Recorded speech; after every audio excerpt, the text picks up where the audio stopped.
Sa moa e le atu pele o maia se o tātou tāpuai i le atua. A muia e whanonoa, a ua e whamawhanwhanaina i la tau, a muia e anga malu, a ua e whai mo la tau tofi le nu, a muia e fia ai ma fia inu i le amiotonu, a ua e maona i la tau. A muia e alolo fatu, a ua e alofa ina mai i la tau. A muia e loto mama, a ua la tau te ilo atu le atua. Tātou te tālu. Mātou fia whawhitai le ali e, o na ua e whawhangu lo atunu o Samoa male la rolangi a toa. Ma e fōi mai le ola fōu ma le malo si fōu i le aso ma le aso. Ai ua mātou wala au i lo wanganga pa ia. Tau mai a lau pule. Se tau tuolua ina lo mātou mativa ma lo mātou ngau i tau i lau fio. Lo lava suafa le ali e wala tuai la mātou te talo. Amene. Whaitawina o le tuspaia. Matai olo na mata upo e lima. Ala mata le whaitau mai le whai upo e tau se fulu ma le valu. Se i o i le wha se fulu ma le tas. O a fionga pa ia, alo tātou atua. Ua o tau whalongo, na whai mai a suia le mata i le mata. E suia fo i le nifo. Ai o te whai atu i a te o tau. O anei o tau te te atu i le leanga. Ai se na te po mai lo ala fau, tau matau. Ia li liu atu i ai le isi. O le fia whai se wha masinonga ma oe. Ave i ai lo ofutino. Ia e tu watu ai fo i ai ma le ofutele. Ai se na te tau anau mai. E lua te o i le maila e tasi. O maia i maila e lua. Fisoasoani mai le nganga o le tua. E ala le tātou whaitau ma whalongolongo. I ana fionga pa ia. Launga. I le sugafa mamalu le tamā. Le alo. Ma le nganga pa ia. Ia malia ia te oe upo o lau ngutu. Ma mawhau whaunga o lau loto o le alie. O lau papa. Ma le na te tongi o lai nao. Ma wase manatu tātou te mawhau whauwha tasi iai mai le tusi a mataio. E atoa mea uma ia Yesu. Everything is perfect in Jesus. Au le whai upu lea e whase fulu maritas. E au iai langona o le nei fiafi. E whapea. Ai se na te tau anau mai, lua te o maia i maila e tasi. O maia i maila e lua. Whai maila tala i na ua, whai maila teine o a paula mai fiti. Ua sau ma le whano noa ina ua whasi o tia alona tuangane. Malana tama o tuisa valalo. E whai mai a paula ia vae alona tōlua. Whai mai wali umaunga. Ma ua le mawhai o na fisoasoani ia paula i lona whawhitauli. O le ala lea na tangi lotu ai a paula. Ina wana mauti noa. Ua le ai sona wha moe moenga. Peitai, na whai ai vaea. E alue sa ili vatau sili no nauso. O ia le nā o le afiso soani iai. Whapu pou le tala. Na alu le teine ma whailoa i ma vatau sili. le uso vai pe tai o le whawhita uli e vai atu le teine e tino vale toe lai titi le tama o vatau sili na whatoa ai le sa vali le teine ia vatau sili ma whai atu le teine e le ma whai o na e whatoi la loina lo tuangani o na e whai sino tino lai titi o lea na aluai le tama ma moe i le ana na ala mai le tama ma sau ma tiro tiro atu a paula e lai titi lava le tino na alu whalua le ali ma toe moe fo'i i le ana tiro tiro atu le tamaitai e lei a toa lava le tino va tau sili o lea na alu whatolu ai ma toe moe i le ana ma ua ala mai ma sau fafu ma tilo tilo atu a paula ua tala whea ngai lea moni e le upu ua a toa tino o vatau sili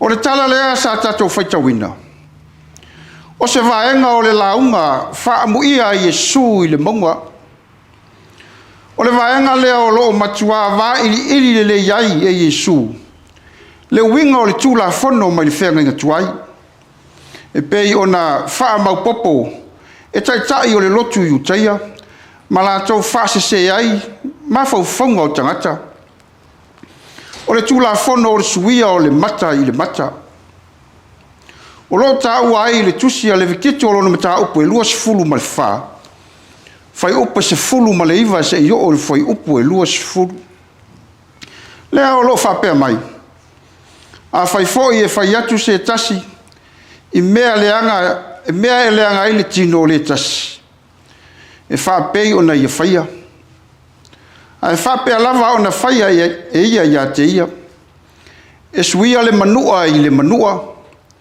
e suia le mata i le mata e suia le nifo i le nifo e pei o le leanga ua whaia e ia i le tasi tangata e wha pea lava o na whaia e ia te ia o le manatu la o le au tusi upu ma le au farisaio a whaia fasioti se tangata e le isi tangata e te tau lava o na whaasala i le oti pe tai o le au wha malama e Iesu e leo le winga lea o le ano moni o le tula fondo e a fua mai i nei o na aso e leo le tau i atu le leanga i le leanga e pei ona fai mai ai le tasi i le isi a o le tula fondo lava ia na fua ona fai e mo le whamasino i ami o tonu le whamasinonga o le ale winga o le ami o tonu o le whamasinonga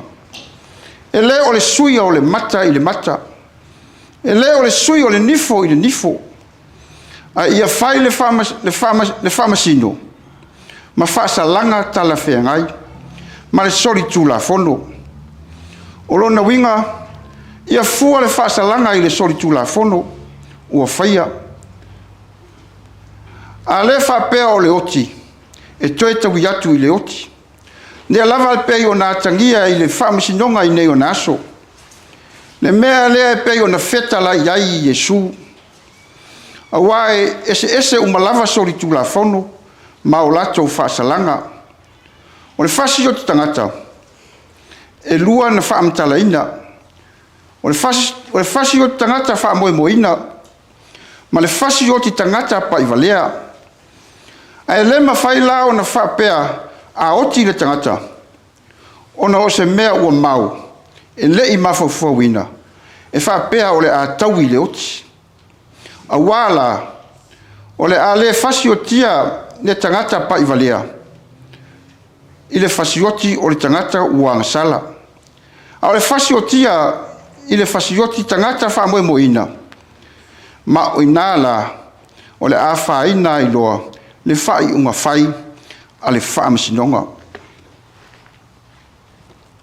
a wawa ai to toa la iai i le liliwina i Iesu o le tula fono lea na matua li liu a toa lava i Iesu Ave ese atoa le ano o le tulafono. Fetalai le ali.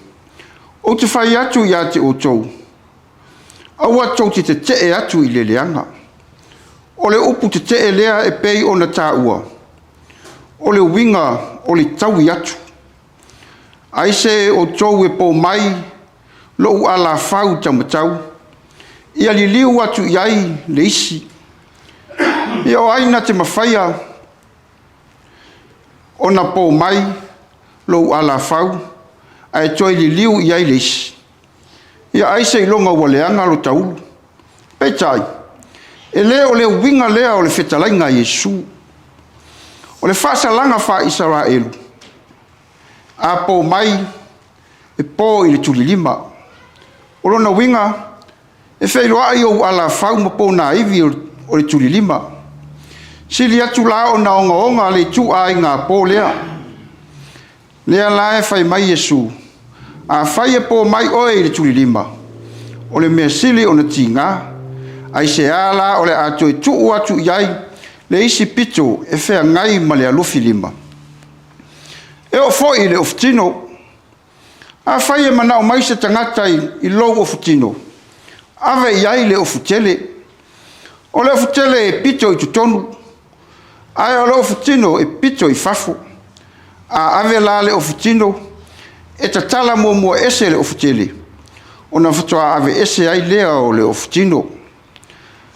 Lea la e whai mai Yesu. A whai ua tatala le ofutele. Ina ia mawhai o na ave i le ofutino. E pei o na manao mai ai. Ai se a la o le ato i tuu ai le ofutele. O le na ua tatala. Ave i ai ma le ofutele. A whai foi. O se tangata ua aungani mai a te oe e te lua o i le maile tasi. O mai ai maile lua. O lona winga. Ia whai mea uma ma le ato toa. Ia whaatino le alofa ato toa. Ia ola wha mangalo ia ato toa. Ai aua le fua pawina e tusa ma le mea. Ua manao mai iai. Ai o le ata manino lea o le alofa whakeriso. O le alofa e ato toa. O wa o ia e ato toa iai mea uma. Le alofa le na o lea na wha matala mai e mātaio. Ina ia i loa e tangata uma. Le wha taita inga le lei. Mo i la tau. Samoai. Malau mai moa tāpua i ne yaso. O te manatu. O se wha malosi tā ua leo le tala le lei. Mo i tātou o sauni atu. I fe au mga luenga o le ne yaso. O whaiva. Ma au fe au whao ngā ina iai. Oe maa ue le tua. Ina ia whaia i le ato toa e te tauai. Whaia ina ia manuia ai nisi tangata. O mo mia la tātou fisoasoani. Whaatino lau tautua i le mea sili atu. Ina ia vi ia ai le suafa o le atua. Aua le whaia afa. Ai whai le mea atoa. Manatu sa moa. E le aise tasi e malosi. E mawhai ai o na ato toa mea tātou te whaia. Se i vanga nā le mana o le anganga pa ia. O le fisoasoani sili le nā. Na awina mai e Yesu. E whai ma fisoasoani mo i tātou. O le upumoni Samoae. O le tele o taimi ua tātou tau ma whai ai. E whaasanga tau atu i le leanga. Ai whai mai nisi. Peitai. Lea ua awa o mai no tātou wali. Aua tātou te pe tau i atu i le leanga. Aia tātou whai malu o tātou whaiva. Ma whaatalitali le mana o le nganga o le atua. E whesoasoani mai mo i tātou. O la Paulo. A o vai. Ona o malosi ai lea. O lona winga. A tātou vai. Tātou te le vai lava. Na ua tātou iloa le alofa tu noa o le atua mo i tātou. A whai ua tātou vai.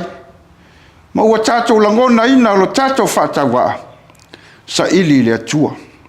Le malu pa ia o le atua. O le ana sili le nā tātou te urufale atu ai. E wha ato atoa mai ai le tino o vātou sili. E ala i le tātou mālosi whaafawina. A wā o le ana o lo iai le atua mālosi. Ma le matautia e ato atoa ai mea umalava. O au whai unga foi e le o le mata i le mata. Po le nifo i le nifo. A o le ofo ina atu a toa o le alofa whakeriso. E mawhai ai o na tātou maua le lenga mo tātou fili. Ne alofa lea tātou te whaitau masei ai. A tātou te whai ai me sili. E fia mai ai lo tātou atua. A tangi mai lo uso i se ofutino. Ave iai le ofutele. A whai mai te rua o mai ai le maile tasi. O mai ai maile lua. O le nā Samoa. Au ale fua pauina lau au nanga. I le mea e mana umia. A ia whaasili atu mo le manuia lau tele. O tangata. A ia vi ia pea le suafa o le atua. E pei ona whaatolu. Ona alu le tama o vātau sili le ana. Na ato toa ai le malosi. Na fisoa soani ai ia paula. Whapena foi. Na whaatolu ona maliu atu Yesu. I le mea tu fua e te talo ai i lona tama i le langi. Na fio ai ona ua ato toa lona malosi. E whaatau nu ai le whaolatanga mo le lalolangi a toa. Le whaolatanga le na wha ato toa ina e o tātou malona malo e whaavavau. E ala i le maliu ina ia tātou mangalo. Malona toi tū manu malo ina ia tātou maua ai le ola atali. I nā salamo ia matalia o ia. I le whaatua wha maoni. Ma tātou wola ai lea e whaavavau lava. Ia manuia lau whaafonga Samoa i le nei aso. Manuia fo i le au nanga le TV e whakasa. Ia tūmau atu pea ia te ia lona mamalu e toa tasi. Ma le vi inga e whaavavau lava. O le pese ua saunia e le au whai pese.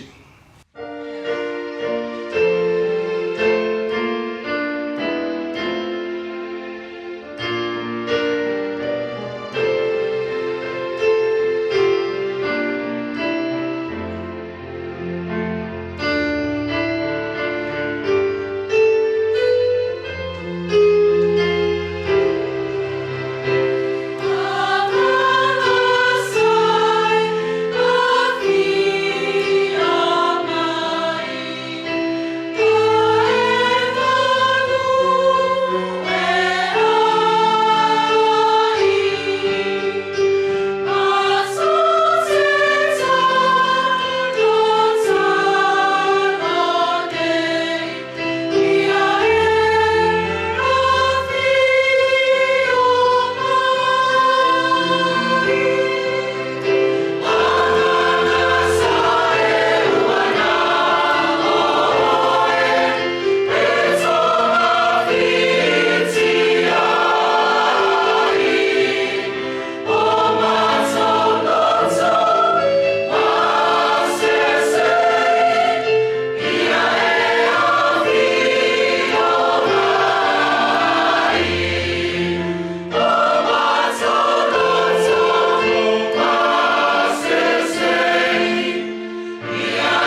tātou whasanga atu ia tātou tāsanga. Tālo whawhitai, whātou senga, manisi o tātou manao. Tātou wifo, mā te tālo. Le tua sili e se, o whai lava lawa fio ma mea mātou tēno nofo ai lea tupulanga ma lea tupulanga. Au lei whānaua mai maunga ma lea tu lau lau. O lea tua o e mai le vavau e o i le whavavau. E te le ngese lo uto sā. Ai taliru ma whale lo walofa tu noa. Mātou te whawhitai le nei au o nanga. O mamwhai ai o na mātou whasoa e ala i lau o fio. Whawhitai ta mā. I lau whangu mai ai mātou i le aso, ma le aso. Ai mese o au mea alofa fo ai fua e ala i le ola, ma le malosi. Whawhitai lau whatu mawina o i mātou. E whau au lau e kalesia ke usiano i tu tonu o le nei a tunuu, ma le lalolangi a toa. Whawhitai au tāleni, ma ngā waa. Ia e maise foi lo mātou wola. O mawhai ai o na whaatino nisi o mātou tiute e maise o mātou whaiva alo filima. Whawhitai o lo mātou mauatala. O lo manuia lau e kalesia o au i Samoa male lalolangi a toa. Le lau lau ale fonotele. Ma senga le au toia ina. Ia e maise komiti ese ese. Ma tanga luenga taitasi. Whapea pulenga. Ale ngata fo i lea o tutonu o whalisa. I lea vaenga ma lea vaenga o le lalolangi. Mātou whawhitai ta mā. I le mawhau whau whitalai. Le moe ma le uta. Ua mawhai ai o na whaatonu tonu fo lau tu tonu o mātou ainga. Whawhitai o lo manuia si o mātou watunu pele o Samoa. Le atunu na e ofo ina mai e whai mo mātou tofi. O le mātou whaasino manga lea. Whawhitai o lo mātou mauatala. O lo manuia so se vaenga o le nei lalolangi. E uina vātau i le oa ma le suau ma lauta mau ainga. A o mea ia e pule ai lau fio. Mātou whawhitai le nei mafutanga vāvala lata. O lau e kalesia o tutonu o ainga se i o lava ia mātou whanau. Whawhitai lo mātou tofi. Hoi mātou o ulu o ainga e whaatonu tonu fo lau ai. A mātou whanau i mea e te tau o na whai. Ia e maise foi o lau o loa ta ua na e ofo ina mai. E wha au wau le whai ia. Maso so o lo mātou ngawhai tu tonu ainga. Wha pea lau e kalesia. Whawhitai me ta mau ainga sa saa mai o mātou lima. Ua lava matutoe ai la mātou whasoa. Ma le tele na ua o lo walofa le rie. O lau pule lea, wha malo whawhitai. Ave ia la whawhitai le tere o lo walofa mai mo i mātou. Au e titi o na mātou wafo ina atu mo oe lo mātou tama. Mātou whawhitai le nei mawhutanga wāwāla lata. Ma whātau nuu ina aile nei polo kalame i tutonu o lau TV. E le ngata i Samoa. Male lalolangi a toa. Fo ia tuia le vi inga le whamanu ma le whawhitai. I lau fio o le pule au au. Tā liu ai popoe le ali ie. O tele na wao lo walofa. Ai panga lea. Ua anga sala le tangata. Le ala leo lo mātou tuli vai le nei fiafi. Wha mole mole. Wha mangalo mai. Wha pale pale mai o e tamā. I mea ua mātou whaia wa lea i lava ua mātou fisili atu i lo mamanu. Ua mātou wa ai le oa ma le tamā o ainga. Ua o iai a mātou le ola wha mauolunga.